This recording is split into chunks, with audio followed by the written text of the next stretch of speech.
And my source tonight is the Secretary of State, who is in that room today, Marco Rubio. Thank you so much, Secretary Rubio, for being here. We just heard from President Zelensky. He said he does not think that he owes President Trump an apology for what happened inside the Oval Office today. Do you feel otherwise?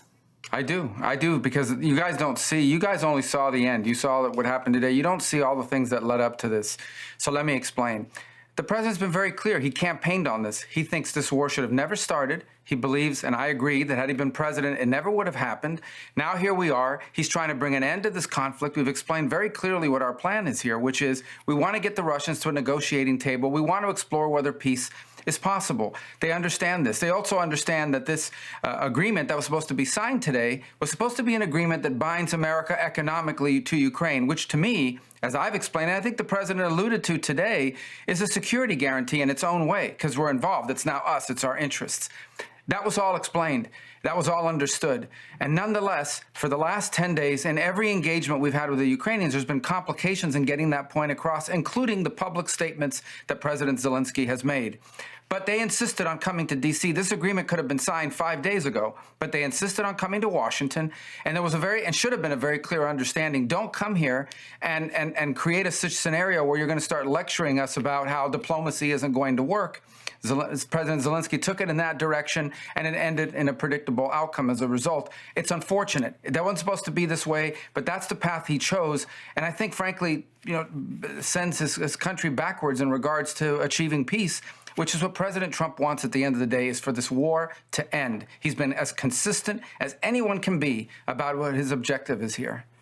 But what specifically do you want to see President Zelensky apologize for? Well, apologize for turning this thing into the fiasco for him that it became. There was no need for him to go in there and become antagonistic. Look, this thing went off the rails. You were there, I believe. It went off the rails when he said, let me ask you a question to the vice president. What kind of diplomacy are you talking about? Well, this is a serious thing. I mean, thousands of people have been killed, thousands. And he talks about all these horrible things that have happened to prisoners of war and children, all true, all bad. This is what we're dealing with here. It needs to come to an end. We are trying to bring it to an end. The way you bring it to an end is you get Russia to the table to talk. And he understands that attacking Putin, no matter how anyone may feel about him personally, forcing the president into a position where you're trying to goad him into attacking Putin, calling him names, maximalist demands about Russia having to pay for the reconstruction, all the sorts of things that you talk about in a negotiation. Well, when you start talking about that aggressively, and the president's a deal maker, he's made deals his entire life, you're not going to get people to the table. And so you start to perceive that maybe Zelensky doesn't want a peace deal. He says he does, but maybe he doesn't. And that active, open undermining of efforts to bring about peace is deeply frustrating for everyone who's been involved in communications with them leading up to today. And I think he should apologize for wasting our time for a meeting that was going to end the way it did. You yourself have said previously that Putin cannot be trusted in negotiations. That was the point that President Zelensky was ultimately making during that conversation, is that there cannot be an agreement without security guarantees, because he was talking about all the ceasefire agreements before, or agreements that Putin has just blown past. I mean, do you still feel that way, that Putin cannot be trusted in these negotiations?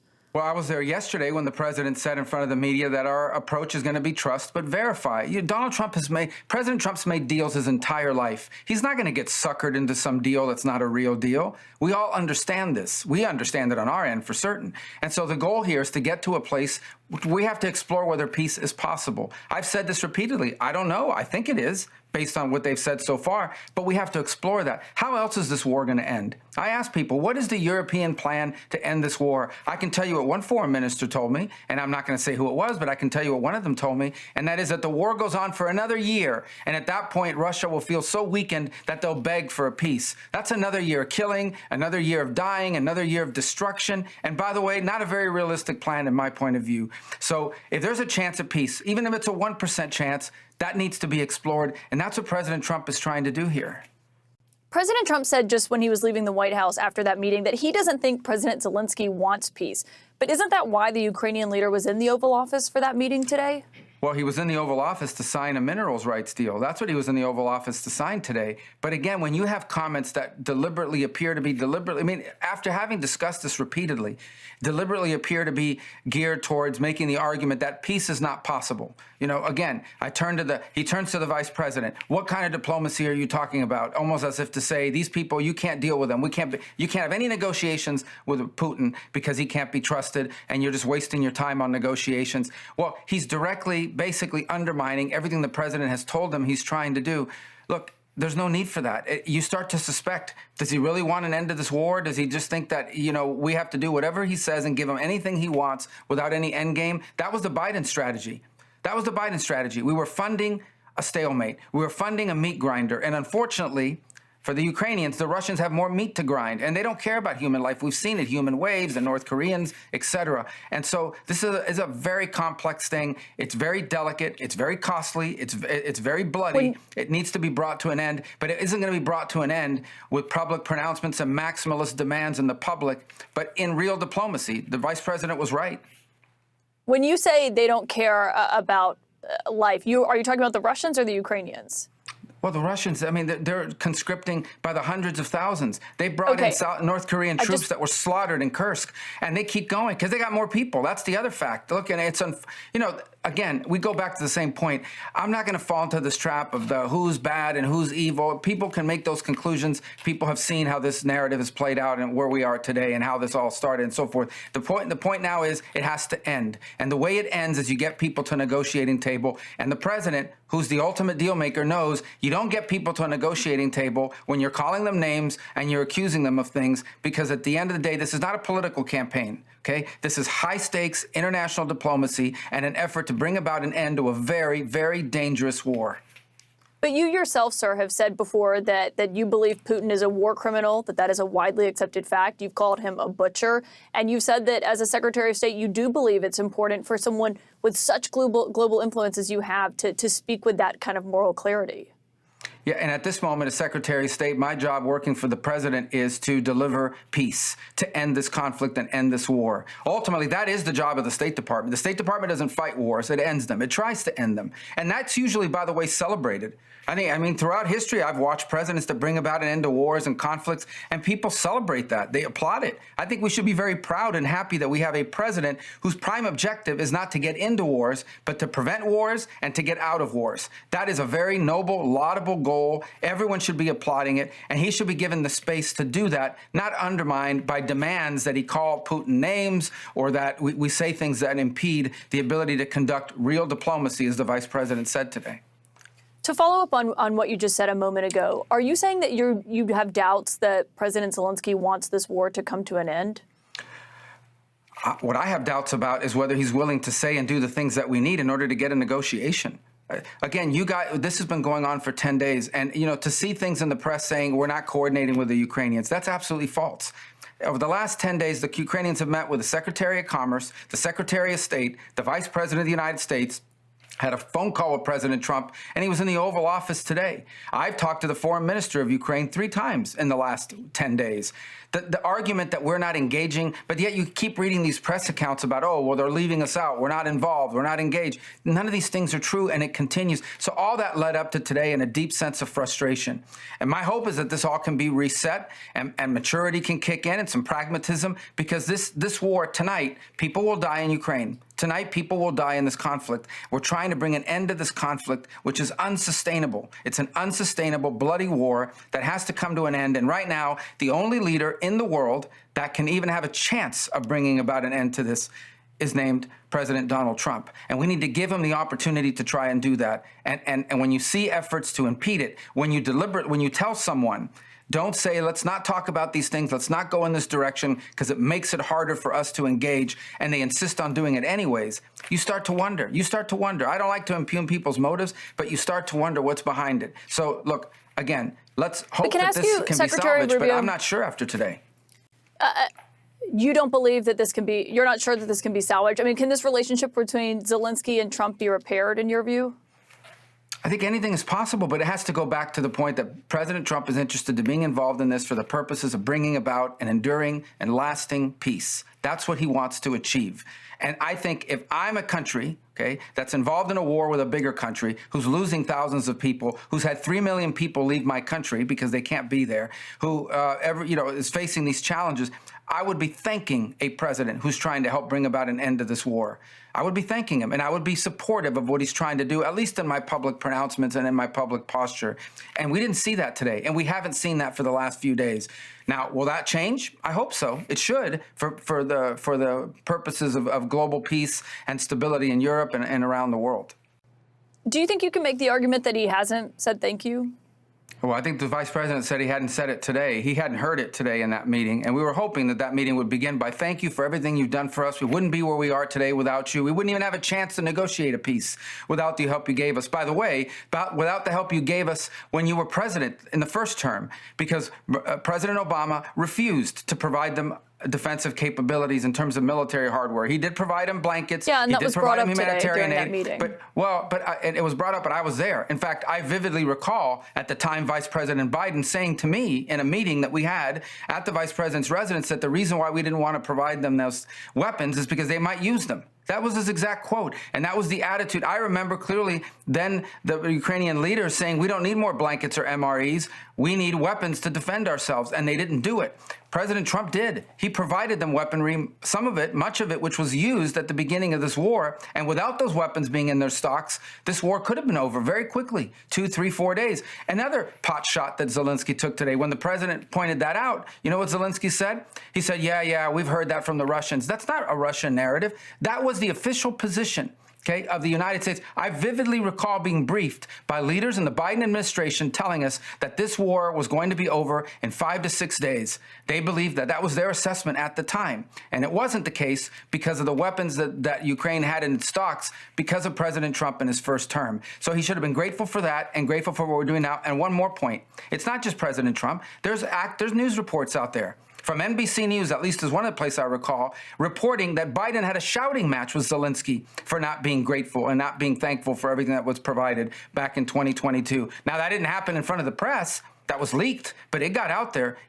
These frustrations are not unique to President Trump. There was those frustrations in the previous administration, if NBC News is to be believed. Right. But obviously we've never seen anything like what we saw today. But the point that Zelensky was making there is that everyone predicted his demise, and Ukraine was able to fight and to survive. Zelensky was able to survive. The Ukrainian people have been fighting for 3 years. You yourself have said previously that the United States should assist Ukraine as long as the Ukrainians are willing to fight. So I think the question coming out of that meeting is what happens next year? I mean, you are the U.S. chief diplomat.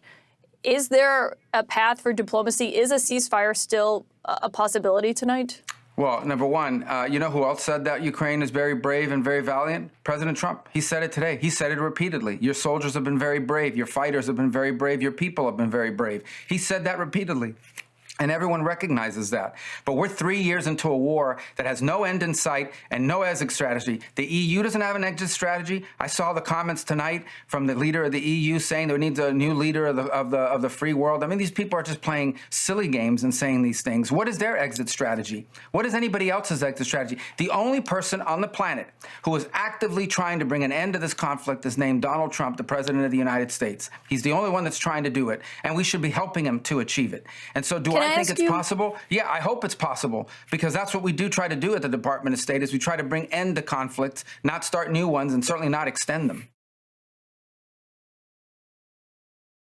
Senator Lindsey Graham, after having lunch with President Trump today, said Zelensky either needs to resign or they need to send someone over that we can do business with. Do you feel that President Zelensky needs to resign?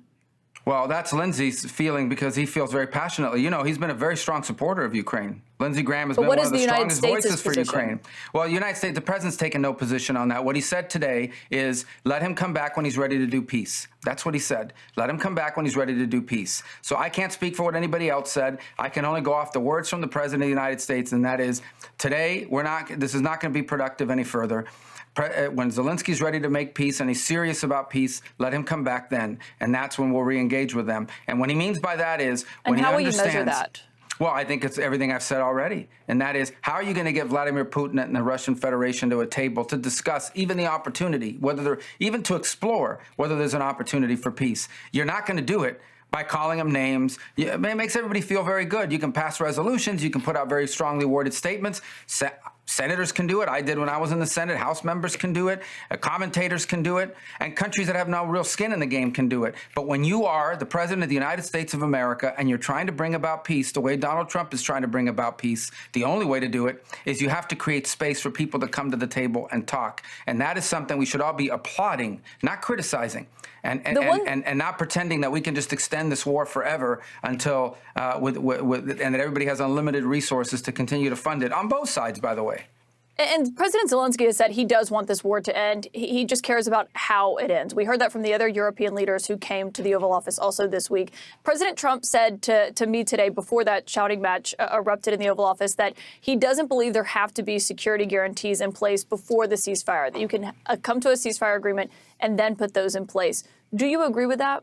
That's not what he said. What he said is, why am I going to be talking about security guarantees? Let me get a peace deal first, is what he said. That doesn't mean they can't happen as part of that negotiation, but you have to have an agreement to, what peace is there to secure if you first don't have an agreement on peace? Like, what do the Russians need in order to end this conflict? What so do you're saying it would happen need? as part of the negotiations? Well, again, how do you end a war? You have to find out what the combatants require in order to stop shooting at each other. What are the Russians' needs? What do they need to see in order for them to stop fighting? What do the Ukrainians need in order to stop fighting? And then once you have that in place, then you can decide the next step, which is, and what do we need to do to make sure this never happens again, that it doesn't happen in 2 years, 3 years, 5 years. I don't think President Trump is interested in a one-year ceasefire. I don't think he's interested in a 6-month ceasefire. He wants this thing to end. He has said that repeatedly. But again, he's not going to use the kind of language that maybe plays well in the public sphere or in the political sphere for people that want to take shots at him, but it's not going to allow us to have a negotiation or even to explore a potential negotiation. President Donald Trump is a man who's made deals his entire life in business, and he's bringing those principles to government, and he's the only one in the world that has any chance. If Donald Trump tomorrow decides, I don't care about Ukraine, I don't care about Russia, and I don't care about this war, and he walks away, I ask you, I ask everyone, well, who on this planet has any chance whatsoever, even a 1% chance of getting the combatants to the table? The answer is there is no one. He is the only one on earth right now that has any chance. If there is a chance of peace, he's the only one that has a chance to deliver on it. Do you still see a meeting happening with President Putin there, President Zelensky, and President Trump? Is that still possible? Well, I think that's premature. I mean, what would they? You first need to make sure that this is even a possibility, and you have to explore it. And look, there's good signs, I think, maybe, somewhat about at least the Russians' willingness to engage. And but we have to explore all that. But that's not going to be done in front of cameras. It's not going to be done in an open ballroom. There's a lot of work to be done before we get to this point. This is a complex war that has causes behind it that go back a number of years. There's a lot to navigate. A lot has been invested on both sides. Gains have been made by the Russian Federation in some places. All of these things have to be worked through, but it's not going to be done through press conferences and in the media. It has to be done through what the vice president said today, the serious work of diplomacy. It's a lot easier to just say, well, we're with Ukraine all the way, no matter what, however long it takes. Well, 15 years, 12 years? I mean, that's absurd. That's not sustainable, and everybody knows it.